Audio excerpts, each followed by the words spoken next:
Estamos en Benvibre, estamos con Benigno Basteiro e ele é apicultor. E os ratos que ten libres, pois dedicaos a recopilar verdaderas joias. Ten unha especie de museo. Contenos un pouco, Benigno, que é o que hai aquí neste sitio en Benvibre? Bueno, pois hai unha colección de navallas bastante importante, e temos unha colección de relojes despertadores bastante importante, e pois temos peciñas de museo moi antiguas e aperos de labranza moi antigos. Eu tuve unha afición xa desde que era pequeno, e, bueno, coincidíame que aquí nestas casas vellas, pois que había aperos, pero moi antigos, e eu nunca tiraba nada. O sea, que cambiaría de unha casa para outra, se chovía, se estaban malas condicións, pero eu non tiraba nada. Esa non é o que ten aquí, que hai, como decimos, verdaderas joias, sino é o que representan para usted moitas destas pezas que hai aquí. Foron do seu abuelo, porque recorreu moito o mundo. Fálame un pouco desas joias que son para usted moi importantes. Bueno, as pezas do abuelo, incluso teño aí dun tío, que é como se fora o abuelo, pois teño unha peza que é unha malladora antigua de gasolina, cando se deu o salto de pasar de mallar co pau o centeo, unha malladora de gasolina que movía unha máquina. Pois ese ainda a conservo. Incluso agora xa a restaurei e estou tratando de poñer o motor a funcionar. E, bueno, como esa, muitas máis. O sea, que un tío meu que era ebanista, tamén conservo as ferramentas todas de ebanista. E, bueno, despois de labranza, araos, o xogo, e todo eso, pois eu eso conservo todo. E ainda recordo da infancia, pois xornadas de traballo con vacas e con usiñas desas, por eso para min ten un significado especial todas esas pezas. Esta especie de museo onde usted ten colocadiñas as cousas mellor do museo, porque o museo gustaría de ter, pero de momento non hai, ten as cousas moi ordenadiñas. Empezamos por onde estamos agora, que son oficios. Despois ten unha zona onde ten esas navallas, máis de 2000, creo recordar. Sí, máis de 2000. Bueno, pois os oficios, por exemplo, que temos aquí ao fondo, este é un oficio de zapateiro que hoxe prácticamente xa está perdido, e conservo moitas pezas moi antiguas que fui conseguindo polos mercadillos. Despois teño tamén, por exemplo, de carpinteiro, como o tío era carpinteiro, pero era carpinteiro de garlopa, de serrón, que non é como a maquinaria que hai hoxe en día. Era un verdadeiro manitas, porque facía portas, facía todos os muebles de casa, pero facíaos con unha garlopa e co serrón, serrando a madeira. Entonces, bueno, pois teño outros sentimentos. Pois teño o representativo tamén o oficio de ojolatero, que hoxe está perdido, porque antes polas aldeas viña un ojolatero, clavaba unha pica na entrada da porta ou no fondo da escaleira, e con eso facía regadeiras, facía potas, facía de todo. Entonces, bueno, pois eu iso ainda algo recordo de infancia, e claro, pois iso tamén para moitos xóvenes que ven hoxe por aquí, pois non lle soa de nada. Qual foi ese primeiro obxecto que usted lle dixo, este vou no deixar, ou vou empezar, a partir de aquí vou facer colección? Bueno, as navallas, eu empecé polas navallas. Eu, por exemplo, polo traballo que tiña, eu tuve a suerte de viaxar moito por Francia, e a min ve unha tradición xa deso de moi novo, viaxando por Francia, porque Francia, cada zona, presumían do mellor museo que podían ter, fora de maquinaria, fora de cousas antigas, fora de navalla. Entonces, bueno, eu empecé a ver navallas así antiguas, e algúns decíanme a ver que estaba louco comprar unha navalla antigua coa folla xa moi gastada e oxidada, algúns non lle encaixaba, dicíanme que estaba mal. Que esa paixón polas navallas e pola colección, creo que xa lle pasou ao seu neto. Como se chama o seu neto? Andrés.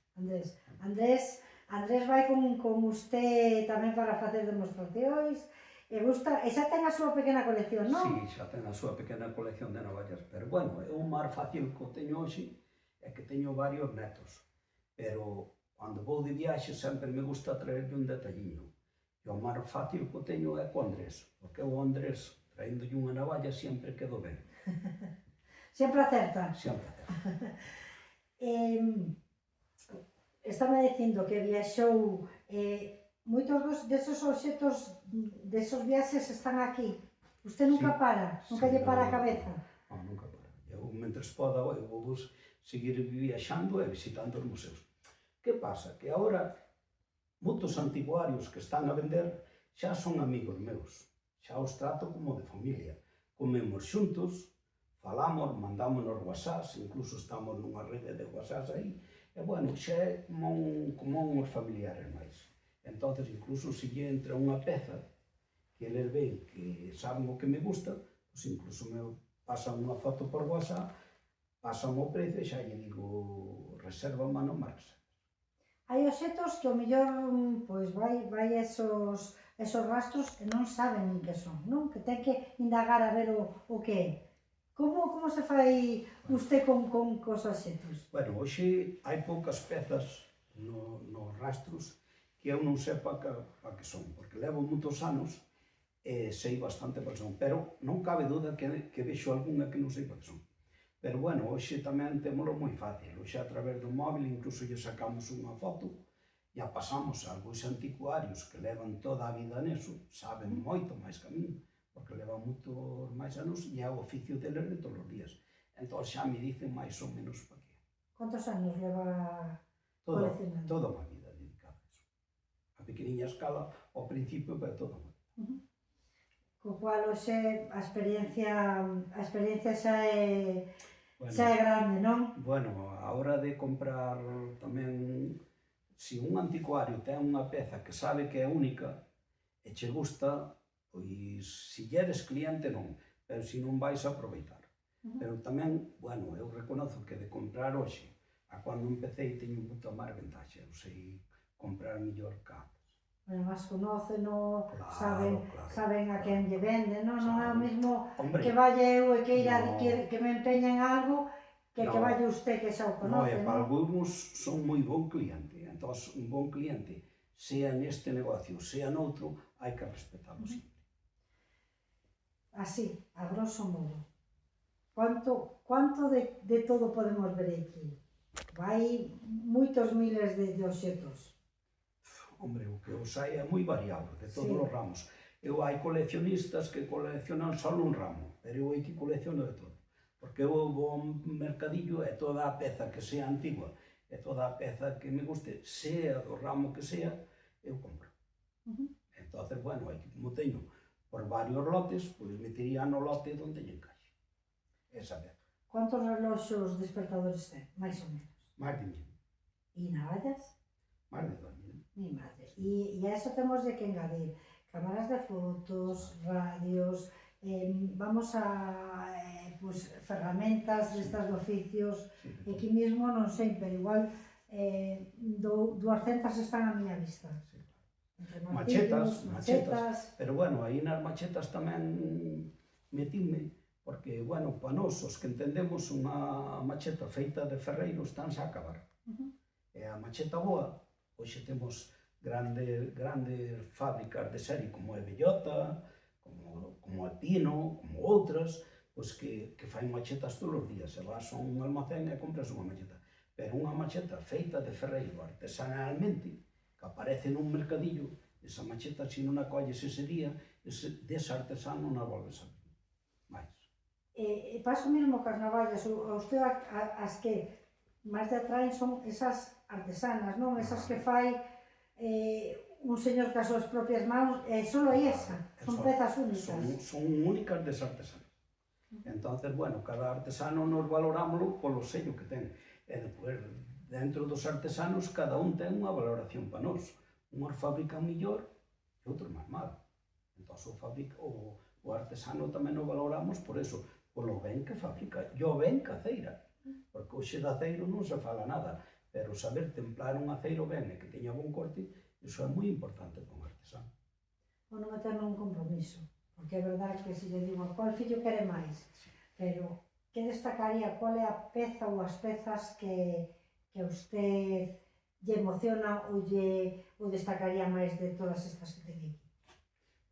navallas, e hai navallas de fabricantes que fabricaron fai anos, falleceron, e agora esas navallas son únicas. Esas agora, non sei, botáronse no mercado e agora non as hai. Entonces, o artesano, o coleccionista que ten non as solta. E teño varias desas cousas. Igual ese mecheiro tamén do seu abuelo que fixo de hojalata tamén, non? Polo hojalatero. Gustaríame saber o hojalatero que o fizo, que claro, xa non cheguei a saber eso. Pero ese tamén é moi emblemático. Pois non sei se nos quere contar algo máis.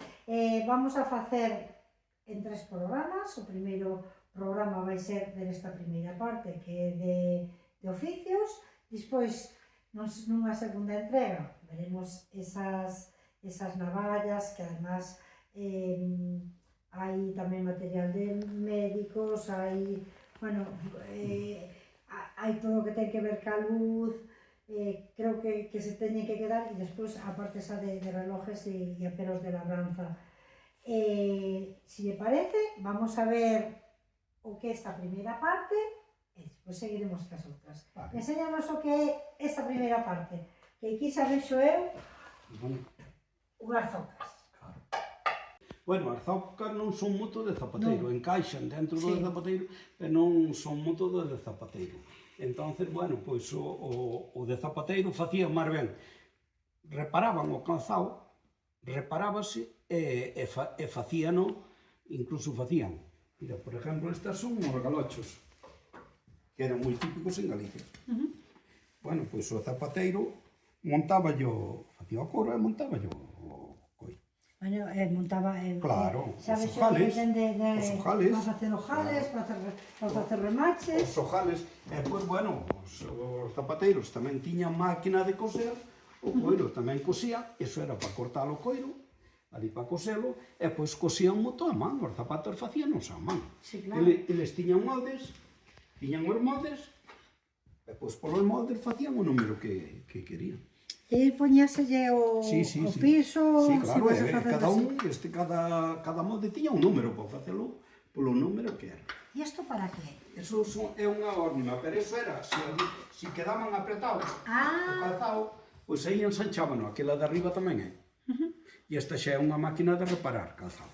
Esta xa é máis noviña. Esta xa é máis nova, aunque é moi antiga, xa é máis nova. Entón, os zapateiros, pois eso non o tiñan. E aquilo era para bater, para bater nos zapatos. Pois hai varios esos para coser. O zapateiro era máis coser. Para que vexan que non engano, estábamos vendo moitas piezas. Desde o ladiño que estábamos.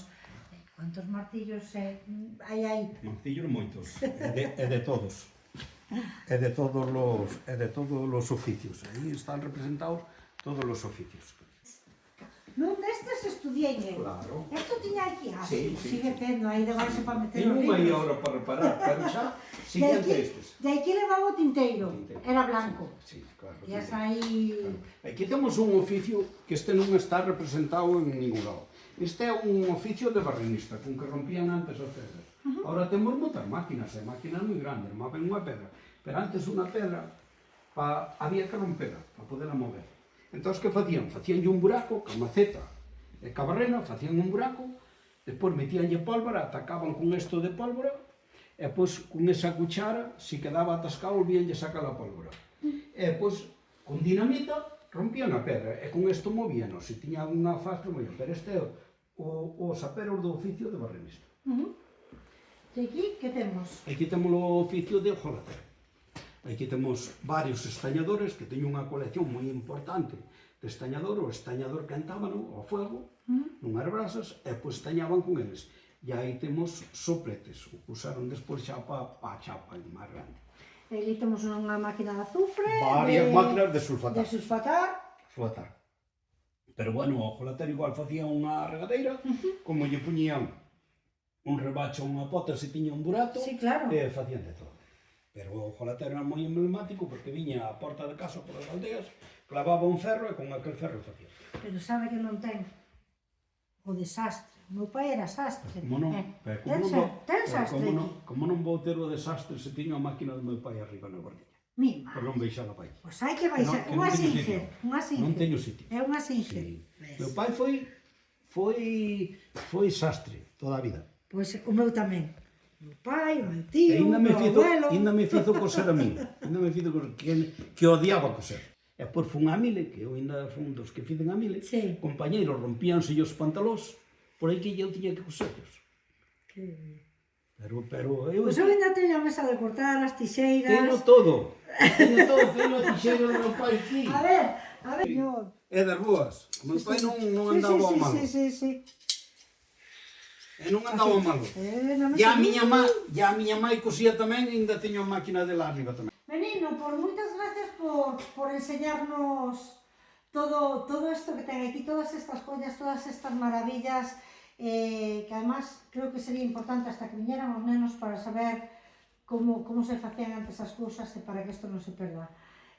Gracias por ter todo isto, porque fará que fixo que eu recordase moitas cousas, pero tamén fai que esas cousas non se perdan, que os oficios, como funcionaba a vida hai tempo. Moitas gracias por recibirnos e ojalá consiga ese museo. Pues Gracias. gracias a vos pola visita. Hasta luego. Venga.